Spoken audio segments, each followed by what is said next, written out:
Hello Wargamers, it's me Callum from Tabletop Banter, and in today's video we are going to look at the very last unit that I've painted up for my word bearers, and trust me when I say it's something pretty special.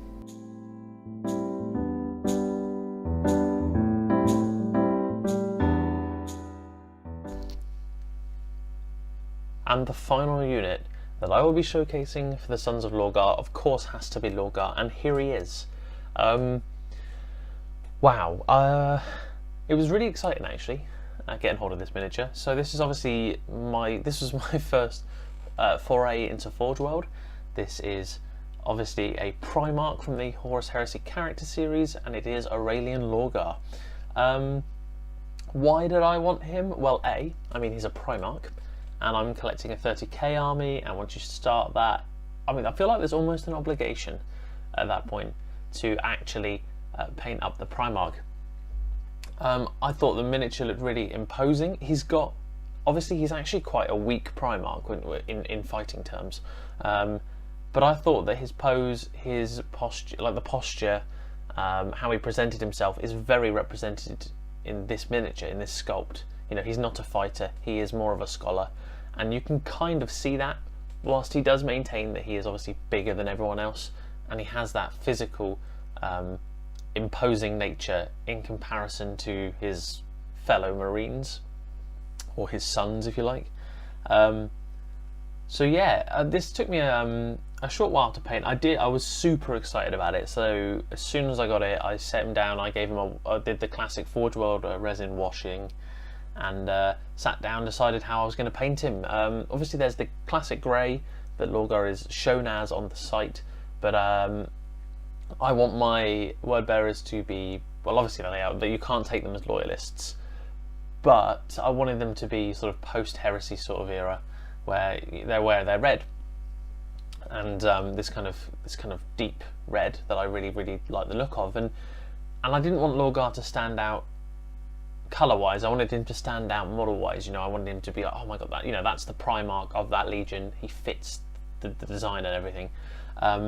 So it is reds and golds, and since I actually went out to buy golds for this miniature because I don't have a good gold paint, and I picked up the GW Retributor Armour and Liberator Gold, and I just went to town with that, and I am so pleased with how those golds went down.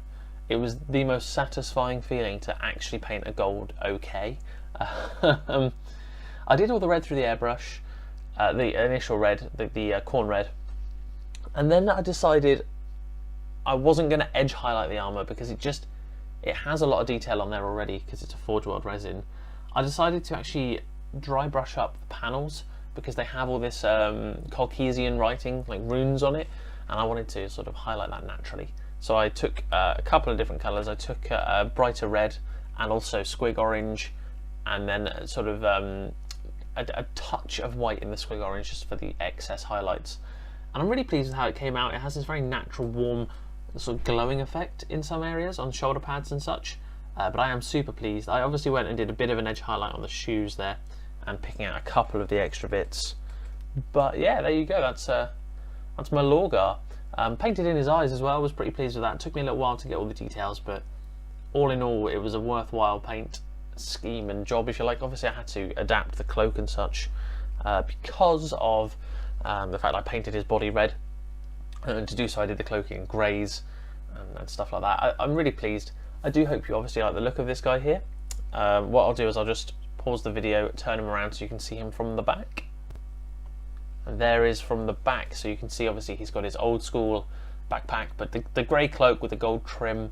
I'm really pleased with how it all came out, and obviously his like litanies and stuff from the Book of Lorgar draped across his body. And the Illuminator or Illuminarum, his giant mace. So yeah, just really pleased overall, to be honest. So yeah, that's the last of the individual unit showcases. I'll be doing a full army showcase when I've got some slightly better light kicking around. At uni I don't really have access to that, unfortunately, but you will see a full army showcase imminently, and I really can't wait to share the whole force together with you. This is phase 1 if you like, the 2,500 point list. I've got 500 points to get. Well, I don't really, I've got another 300 or so to get hold of. I know how I'm going to do it, and I'm very much looking forward to it. So like I said, thank you very much for watching. Don't forget to like and subscribe. You'll hopefully see these guys in more battle reports soon, and more exploits in general, possibly campaign or something like that, as I mentioned in the previous video. So yeah, thanks for watching, guys. It's been me, Callum, from Tabletop Banter. Don't forget, have fun.